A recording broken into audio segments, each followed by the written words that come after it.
really the heart of the blue wave in 2022 when you helped elect Russ Huxtable and Stel Parker Selby to the General Assembly. So thank you. Thank you for providing that hope to so many Delawareans in the midst of a difficult time. My name is Sarah McBride. I am the state senator for the 1st State Senate District, which is the professional privilege of my life. Because as a young person growing up, as probably many of you know, the idea that someone like me, an out LGBTQ person, could serve openly in public office seemed so impossible that it was almost incomprehensible. And so to now have this opportunity to serve the state that I love, it reflects how far we've come. It reflects the change that we've all been able to witness in our lives. And in many ways, my service in the General Assembly and my candidacy for Congress stems from my own experience as a young person. Feeling alone, fearful that the heart of this country was not big enough to love someone like me, and facing a crisis of hope. And as a young person facing a crisis of hope, fearful that things couldn't get better, I went searching for examples of our society becoming kinder and more inclusive. And I found hope as I began to read the history books. I found hope as I read each chapter and saw that the through line of every single one of those chapters was the story of advocates, activists, and a handful of courageous elected officials working to right the wrongs of our past, to address injustice, and to bring people from the shadows and the margins into the circle of opportunity. And I found hope in that story. I found hope in the possibilities in our politics. And so I got involved. I got involved working for former Governor Jack Markell. I got involved working for our late Attorney General, Beau Biden. And in that experience, working for those elected officials, kind and decent people, I found a kernel of hope that our small state can do big things, that one person can make a big difference in our state of neighbors. And with that kernel of hope, I continued my involvement in politics and in advocacy, working in the Obama White House in 2012, and fighting and helping to lead the effort here in Delaware in 2013 with Equality Delaware to pass both marriage equality and a non-discrimination bill. Well, when we started that effort to pass both marriage equality and a non-discrimination bill, people said that we would never be able to do it. Cynical political observers said that that scale of change was impossible in Delaware, and that in other states, people had tried it and it had never gotten done. But I'm proud that here in Delaware in 2013, that kernel of hope grew for me when we became the first and only state in the history of this country to pass both marriage equality and a non-discrimination bill in the exact same year, showing that we have what it takes to do big things in the state, that we can transform what people think is impossible, not just into possibility, but into reality. That hope deepened when I went to work in an organization called the Human Rights Campaign as their national spokesperson. And in that role helped to draft the first comprehensive civil rights bill introduced in the US Congress in 3 decades. And then a couple of years later, helping to lead the effort to pass that legislation through the US House of Representatives, the first time a chamber of Congress has passed a comprehensive civil rights bill in several decades. And it was through that experience of seeing that change is possible, of that deepening hope, that I decided to run for office.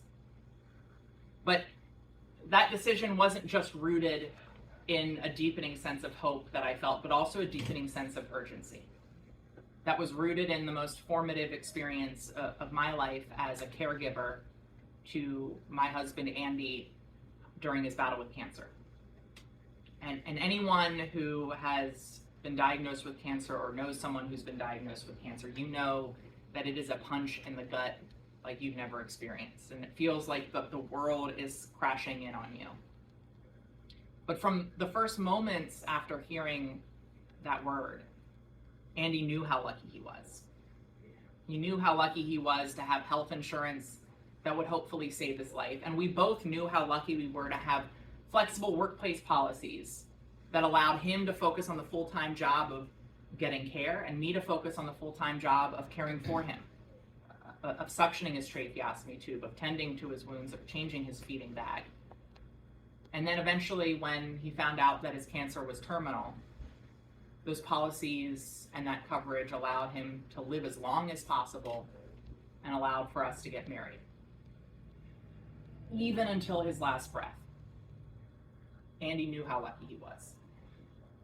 And I do not believe that that little bit of support, that little bit of breathing room, that ability and time to care when we face the most inevitable of life's challenges, I don't believe that support should be a matter of luck. I believe it should be the law of the land. And so with that sense of hope and that sense of urgency, I ran for the state Senate, got elected in 2020. And when I got elected, I joined with colleagues with a lot of big ideas, like myself. We got in and we said, the scale of the challenges that we faced in the midst of COVID require a scope of solutions that we've never passed here in Delaware before. We have to make this General Assembly the most active General Assembly in state history. And a lot of political observers, like they did in 2013, said that that would never happen. I said from the first day of my campaign, and I said when I got elected, that I wanted to pass paid family and medical leave to guarantee that workers and families here in Delaware would have the same kind of support that Andy and I did through his battle with cancer. Political observers said we wouldn't get that done. They said that it would take, if we did get it done, a decade or more to pass. But rolling up my sleeves, diving into the details, doing what is sometimes considered a nasty word in politics, compromising when necessary, we were able to take this legislation, the Healthy Delaware Families Act, and amass a coalition of support that stemmed from the AFL-CIO on the left to the State Chamber of Commerce on the right. And we were able to pass that bill, not in 10 years, not in 5 years, but in 1 year, with bipartisan supermajorities in the Delaware General Assembly. The largest expansion of the social safety net in modern state history. But we didn't stop there. We increased the minimum wage, passing a $15 minimum wage. In the aftermath of the Uvalde tragedy, I spoke up and said that Delaware had not done, as a blue state, enough to combat gun violence, creating a cascade of calls and demanding of action by elected officials and advocates across the state that resulted in the largest gun safety package in state history, including an assault weapons ban. We've passed historic climate change legislation here in Delaware. And as the Supreme Court has sought to roll back our rights, we've expanded access to the ballot box. We've passed reproductive rights legislation. And of course, we've further protected the LGBTQ community. We've shown what I saw as a kid, that small states can do big things. But I'm running for Congress now because I have also seen that to truly meet the challenges of our neighbors, to guarantee affordable childcare for every family, to ensure universal coverage, truly accessible and affordable health care for every Delaware patient, to build the strongest public schools possible, to ensure affordable housing, to protect the right to choose, to grapple with the existential threat that climate change poses to the lowest lying state in the nation, to do all of those things with the magnitude that the times demand, we need federal action and we need federal investment. We need to elect folks who know how to make government work, who know how to bring about change, even on seemingly intractable issues. I'm proud to have been part of a movement and eventually a General Assembly that's been able to do that. And that brings me to the second reason why I'm running. It's because our democracy is facing a crisis. A crisis that puts into question whether it will last another decade. A crisis that doesn't just exist within our shores, but a crisis for democracy around the world. And at that heart of that crisis is the fear that our system of government can no longer work. The fear that our government can't efficiently and effectively meet the needs of the people. The only way for us to protect our democracy here at home and to utilize our democracy as an example for the world as people around the world are choosing between authoritarianism and democracy is to show that democracy can work, to show that democracy can deliver.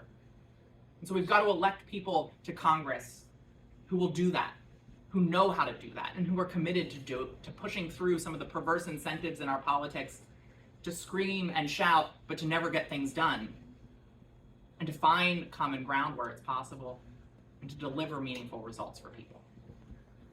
And if we do that, it gets to the third reason why I'm running, which is that I think in many ways our country is facing a crisis of hope.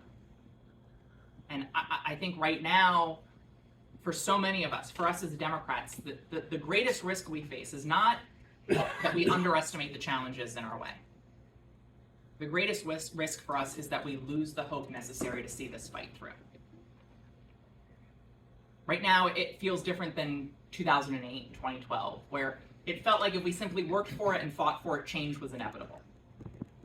But the reality is that the lesson that I learned as a young person struggling through my own crisis of hope is that that sense of inevitability is the exception in our country's history. And for the last century, Democrats have been called to conquer odds much greater than the ones that we face right now. A lot of folks in those previous generations, they were facing challenges and they couldn't see the light at the end of the tunnel. They didn't know whether their efforts would pan out. Unemployed workers standing in bread lines during the early days of the Great Depression who had never heard of a New Deal, and yet Democrats delivered. Civil rights marchers in the 1960s, who as they set out on the Edmund Pettus Bridge in Selma, Alabama, didn't know whether the Voting Rights Act would pass. Democrats passed not only the Voting Rights Act, but the Civil Rights Act, the Fair Housing Act, Medicare and Medicaid, and helped to build a great society. Patrons at the Stonewall Inn, who never knew of an America where someone like me could serve openly as their authentic self. And yet, because of their bravery, over the course of 4 decades, Democrats helped to deliver marriage equality to every state in this nation. And now in 2024, Democrats, and specifically Delaware Democrats, have been called to meet the challenges of our time, to conquer that crisis of hope, to summon that hope, to find the light, to save our democracy and to change this world. And with your help, I am as confident as ever that our chapter in the American story will not be a story of bigotry and backlash, but of pride and of progress. Working together with all of you, we'll make sure that in 2024, Delaware Democrats lead the charge by re-electing Joe Biden and hopefully electing a slate of Democrats up and down the ballot that not only look like our state, that not only make history, but actually deliver the results that our neighbors need. So thank you all very much for having me. It's an honor to be with you tonight, and I'd love to answer any questions that you have. Good job. Good job.